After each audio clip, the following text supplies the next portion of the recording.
नमस्ते साथियों, आपका स्वागत है आपके और हमारे चैनल मातृभाषा हिंदी पर। Hindi subjects TGTU, Hindi TGT, net और हिंदी से संबंधित जिसमें भी साहित्य का भाग आता है उन सभी परीक्षाओं के लिए उपयोगी है।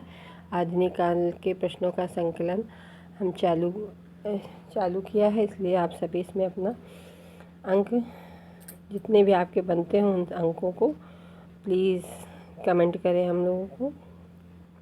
प्रश्न संख्या 193, लघुमानों की महत्ता का प्रतिपादक कवि इनमें से किसको कहा गया है? तो option A Sarveshwar Dayal Saxena, option B Muktibodh, option C Vijay Dev Narayan Shahi, option D Bharat Dharamvir Bharti. तो इसका सही ऑप्शन है ऑप्शन सी विजय देव नारायण शाही। प्रश्न संख्या 194, अज्ञे को साहित्य अकादमी पुरस्कार किस रचना पे मिला?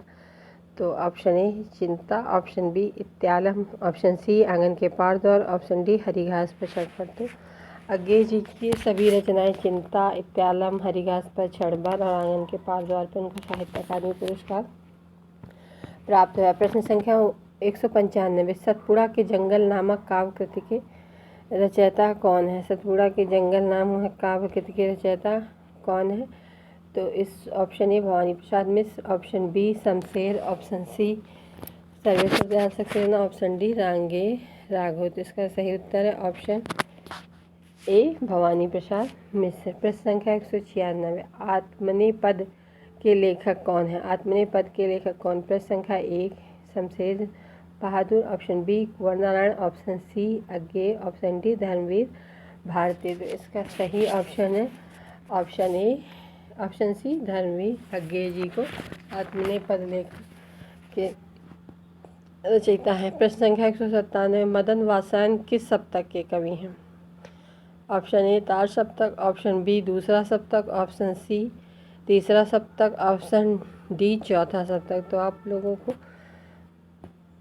याद होगा कि मदन वात्स्यायन तीसरे सप्तक के कवि हैं। प्रश्न संख्या 198, इनमें से कौन सा कवि तीसरे सप्तक का कवि नहीं है?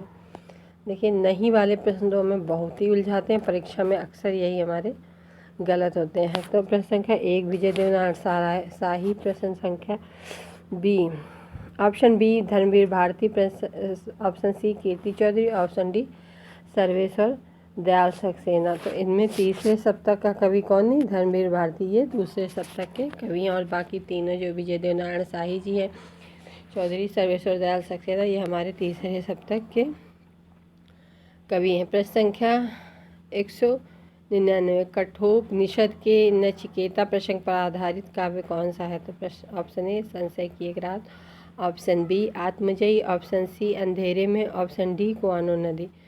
तो कठोपनिषद के नचिकेता प्रसंग पर आधारित काव्य कौन सा है? तो इसका सही ऑप्शन है ऑप्शन बी आत्मजयी। आत्मजयी किसकी रचना है? तो कुंवर नारायण की रचना है। प्रश्न संख्या 200, इनमें से निराला की व्यंग्यपरक कविता कौन सी है? तो option a Tulsidas, option b Juhi ki Kali, option c Kukurmutta, option d Anamika. तो इसका सही उत्तर ऑप्शन सी कुकुरमुत्ता निराला जी की व्यंग्यपरक कविता है। प्रश्न संख्या 201, शकुंतला माथुर किस वर्ग से आने वाली कवयित्री हैं? Option a Pragativad, option b Prayogvad, option c Navgeet, option d haiku.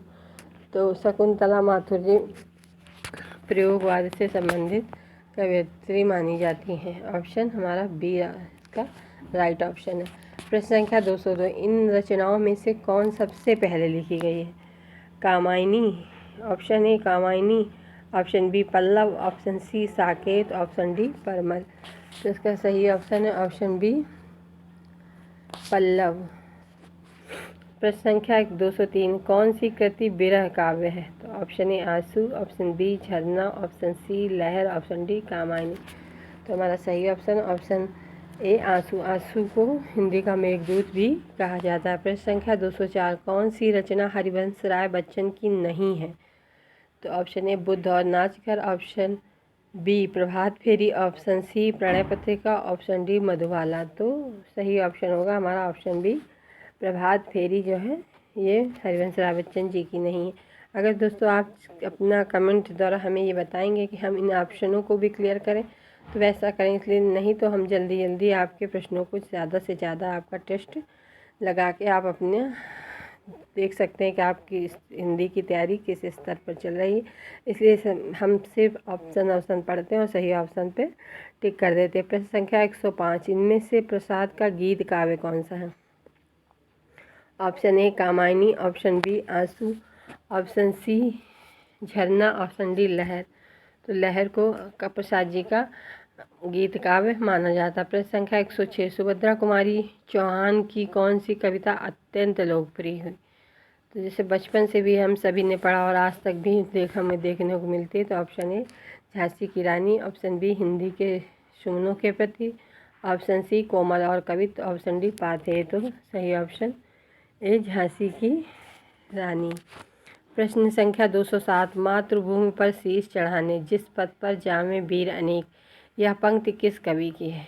तो option a Ramnaresh Tripathi, option b Gaya Prasad Shukla Snehi, option C Makhanlal Chaturvedi, option d Ramcharit Upadhyay. तो इसका सही ऑप्शन है ऑप्शन सी माखनलाल चतुर्वेदी जी। इस प्रश्न संख्या 208, देश प्रेम वह पुष्य क्षेत्र है, देश प्रेम वह पुष्य क्षेत्र है, अमल असीम त्याग से विलसित, यह पंक्ति इनमें से किस कवि की है? तो option A Subhadra Kumari Chauhan, option B Balkrishna Sharma Naveen, option C Makhanlal Chaturvedi ji, option D Ramnaresh Tripathi. तो इसका सही ऑप्शन है ऑप्शन बी रामनरेश त्रिपाठी जी की, सॉरी दोस्तों, इसका सही ऑप्शन है बालकृष्ण त्रिपाठी जी की, रामनरेश त्रिपाठी जी की ये रचना है। प्रश्न संख्या 209, हाइकू कविता भारत में किस देश से आई है? तो option a Germany, option b रूस, option c Japan, option c Japan, option d sorry दोस्तों, बार बार वही रिपीट कर रहे हैं हम। Option a Germany, option b रूस, ऑप्शन सी चीन, ऑप्शन डी जापान। तो इसका सही ऑप्शन है ऑप्शन डी जापान से हमारे हिंदी में भारत में हाइकू कविता की उत्पत्ति मानी जाती है। हाइकू कविता की उत्पत्ति कहाँ हुई, ऐसा प्रश्न आ जाए तो जापान में हुई। प्रश्न संख्या 210, हाइकू कविता कितनी पंक्तियाँ होती हैं? Option A 3, option B 5, option C 7, option D 9। तो इसका सही उत्तर होगा ऑप्शन ए 3 पंक्तियाँ होती हैं हाइकू कविता में। प्रश्न संख्या 211, अनघ नाटक के रचयिता कौन है? ये भी परीक्षा में कई बार दोस्तों पूछे जाने वाला और बार बार रिपीट किए जाने वाला प्रश्न है कि अनघ नाटक के रचयिता कौन है? तो ऑप्शन ए Maithili Sharan Gupt, option b Jaishankar Prasad, option c Ramkumar Verma, option d Mohan Rakesh. तो इसका 211 का सही उत्तर है ऑप्शन ए मैथिली शरण गुप्त अनघ नाटक के रचयिता माने जाते हैं। प्रश्न संख्या 212, रामधारी सिंह दिनकर ने D.H. लॉरेंस की कविताओं का अनुवाद किस नाम से किया है? ऑप्शन ए कोयला और कवित्व, ऑप्शन बी आत्मा की आंखें, ऑप्शन सी मृत्यु तिलक, ऑप्शन डी हारे को हरिनाम।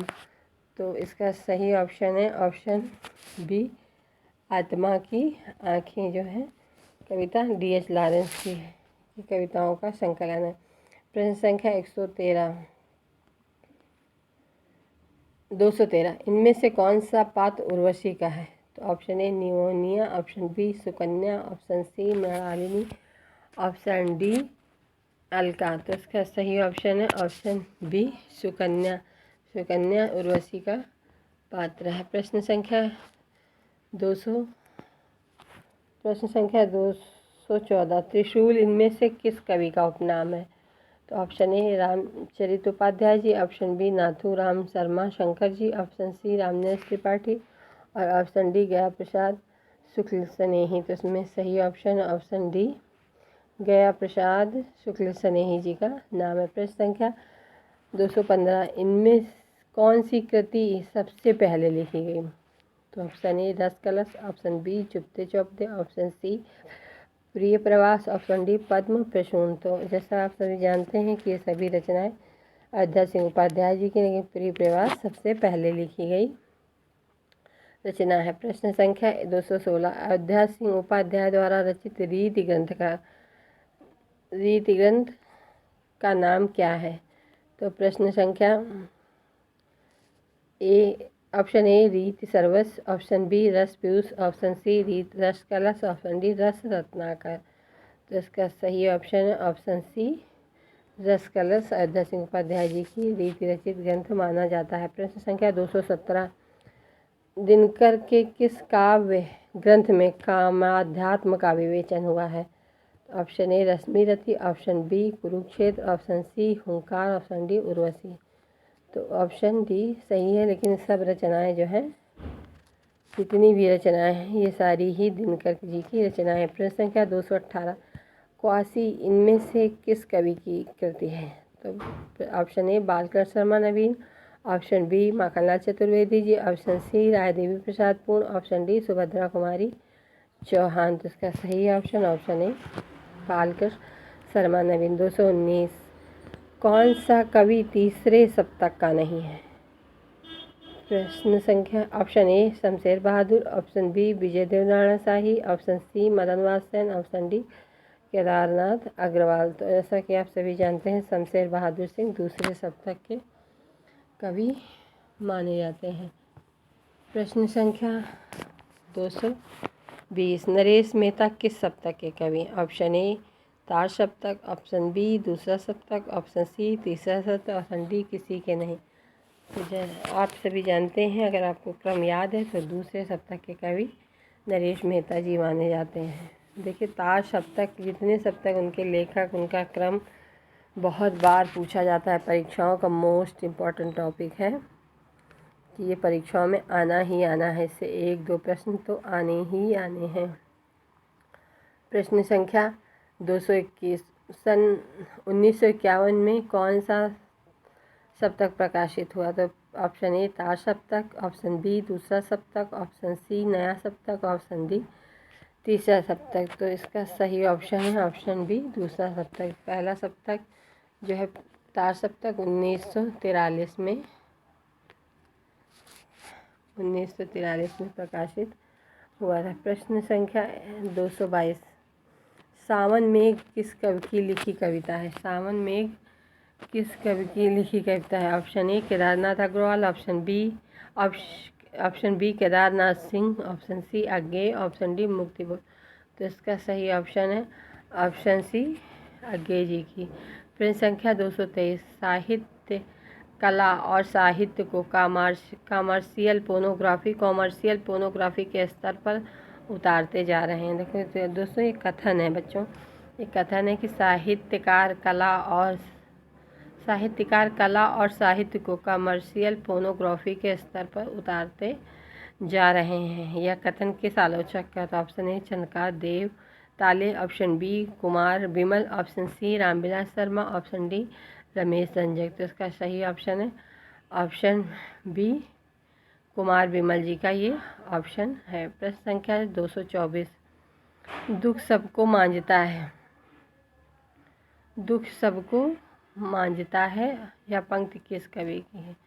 ये पंक्ति तो हम लोगों को जबान पे याद हो गई कि किसकी। Option a Naresh Mehta, option b Dharmvir Bharti, option सी अज्ञेय गिरिजा कुमार माथुर। तो सही ऑप्शन है ऑप्शन सी अज्ञेय जी की पंक्ति है ये कि दुख सबको मांझता है। प्रश्न संख्या 225, प्रार्थना पुरुष के रचयिता कौन है?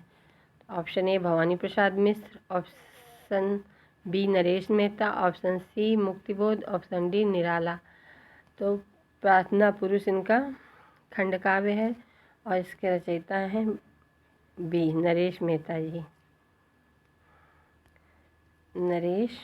जी। प्रश्न संख्या, ये दोस्तों लगता है आज हमारे प्रश्न यहीं पर समाप्त होते हैं और अपने इस श्रृंखला के अंतर्गत हम इस श्रृंखला को यहीं विराम देते हैं। और आप अपने कमेंट द्वारा हमें अवगत करें। अगर आप चाहते हैं कि हम हर ऑप्शन को स्पष्ट करें तो प्लीज़ कमेंट करें, मेरे चैनल को लाइक करें, शेयर करें, सब्सक्राइब करें। धन्यवाद।